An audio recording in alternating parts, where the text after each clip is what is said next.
Well, now for today's Rush Hour Roundtable, we are bringing in our panel earlier to discuss the news throughout the hour. So first, let's introduce you to our panel today. We have Ashley Banfield, host of Banfield on NewsNation. Next, Megan Basham, reporter for the Daily Wire. Then Jason Rantz, host of the Jason Rantz Show on KTTH in Seattle. And finally, Mark Lamont Hill, professor in media studies and author of the new book, Seen and Unseen, Technology, Social Media, and the Fight for Racial Justice. So we've just heard from Marky Martin on religion in America. Our big question, are Americans losing their religion and why? Let's get everyone's quick thoughts, starting with Mark. Well, the first thing I'd say is yes, but we also have to make a distinction between religion and faith, because there are many people who aren't participating in organized religion, or they're taking a more secular approach to faith, but they still believe in God. But as the poll shows, there's also a number of people who no longer believe in God as an idea, as a being, as a force. And that is happening partly because the church and synagogue and the mosque isn't the center of our cultural life anymore. It's also because as you know, our politics change, as generations are more successful, as life shifts, people are simply less tied to religion than they were when they first get to this country or when they're first going through struggle, etc. So it's no surprise that by generation, we're losing our religion. Okay, Ashley. So, you know, I think about this a lot, mostly because I see Ron Reagan on TV, and he keeps reminding me that we should be thinking about atheists and we won't burn in hell if we do. But I do think about this a lot, and let me tell you why. After 9/11, you know, I was one of the victims of 9/11, and I had a real epiphany that day. And I remember people in New York particularly asking one big question over and over: how could there be a God if this happened?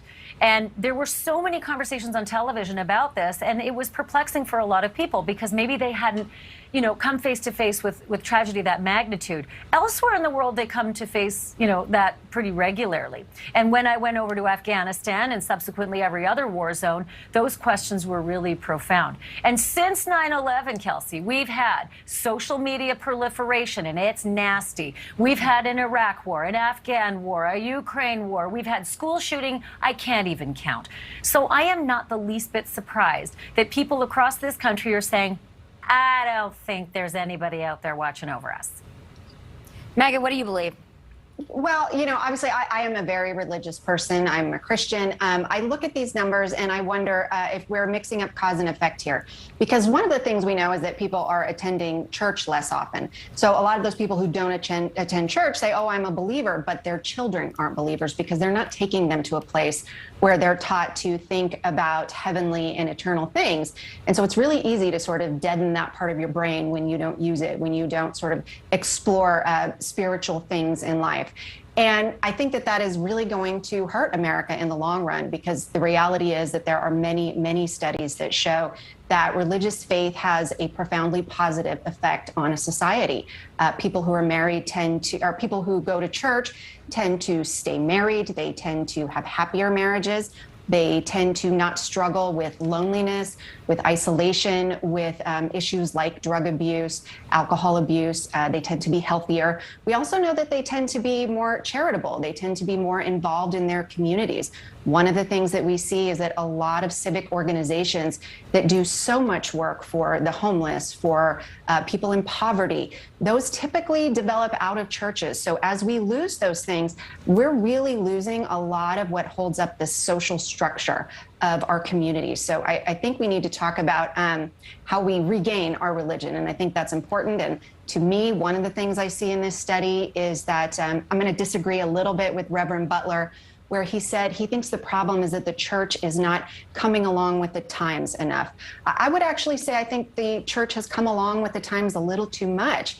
And part of the problem, to borrow from the words of Jesus, is that if the church is not salty, if the salt is not salty, then it lacks a drawing power there. It's not a light on a hill, and people aren't drawn to it. So I think that's something that the church needs to look at in itself. Okay, Jason. Yeah, absolutely. I think part of the reason you're seeing these poll numbers the way they are is because we've taken God completely out of society. And when you see that it's not just young people, but it's folks who are on the left of the aisle, as this poll says, that obviously makes sense because there is a political party right now that is certainly not embracing religion and God the way that the other party is. And when you see more people who are conservative, believing in God and holding to those principles, it makes total sense that you're having folks who are sort of leading the culture, younger people who are, pushing the culture forward, whether it's on social media, whether it's in Hollywood, whether it's in music, whatever it happens to be.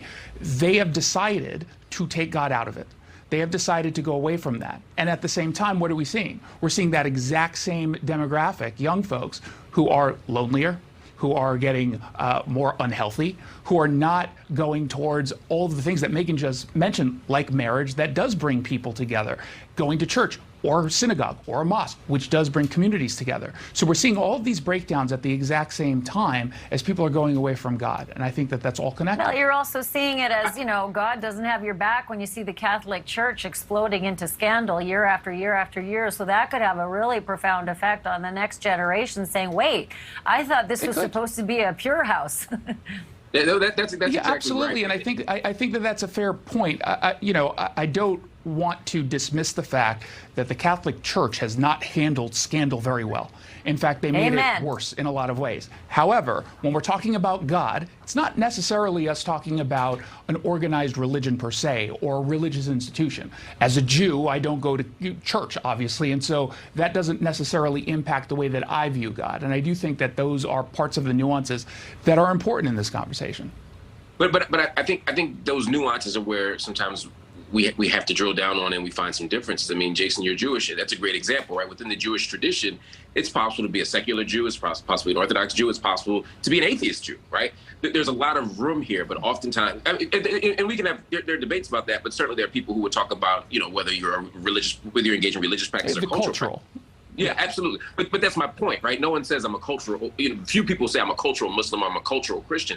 And so the stakes are much higher. And many young people believe that in order to be a Christian or in order to be a Muslim, they have to adopt a set of beliefs and practices that are at odds with the current culture. But where I would disagree with you is that I don't think this young generation is particularly godless. And when you look at the stewards of culture, look at hip hop culture, for example, they talk about God all the time. Kanye West is still the most visible figure maybe in the world. And not only does he believe in God and talk about it endlessly, I mean, people may become atheists if Kanye talks about it so much. He makes gospel albums. So I think I don't think it's that this generation doesn't engage or believe in God as much as it is. Again, there's in a lot of ways, I don't want to say Ashley said this, but this is what she alludes to, the case is against God in their minds, right? It's how there's an idea in religious thought called theodicy, right? The relationship between God and justice. And the question is, how fundamentally, how do good things happen to bad people and how do bad things happen to good people? And this generation is tired of trying to explain that away against the backdrop of an all-loving God when the world is so loveless. But they're not being taught any of the answers to some of those questions or even to have those conversations. Those conversations are not happening with young people. And so I feel you on that part of maybe not understanding how to contextualize some of this and explain some of this away, or at least sort of address those inner conflicts that you're mentioning of how can bad things happening. But we're not having those conversations. I'm not so sure. I'm not so sure we're not. I think we're having it in a different way. I've never seen a proliferation of Brene Brown self-help in my life. I mean, I just can't imagine how much self-help is out there on the internet and the followings that these people have, the billions of dollars they're making from the sales of their books and their seminars. Like, people do want to do good. They just might not want to do it in that particular building. But I also think that, there's a certain spiritual discipline and a raising within the church that we're not seeing that's just slowly drifting away. And Mark Lamont brought up the fact that, frankly, that being in wealth, being a very privileged society tends to make you fall away from God, whereas struggles bring you back to God. And one of the things that we're hearing is, this idea that, well, why does God let bad things happen? And that's contributing to a lack of faith. Well, that's not new. People have been asking that question for thousands of years. And, I would encourage people as a Christian to go, listen, the church has answers for that. If you assume that, your question is new and they've never heard that question before, that's certainly not the case. So to me, it's really just a question of not really looking that hard. I mean, we're sort of assuming that pastors, theologians don't have answers for the toughest questions. I think they do have those answers. And I think part of that is teaching kids, teaching people that that's where you go to get them. Thank you for watching. Go to newsnationnow.com to find News Nation on your television provider. And don't forget to click the red subscribe button below to get more of News Nation's fact-driven, unbiased coverage.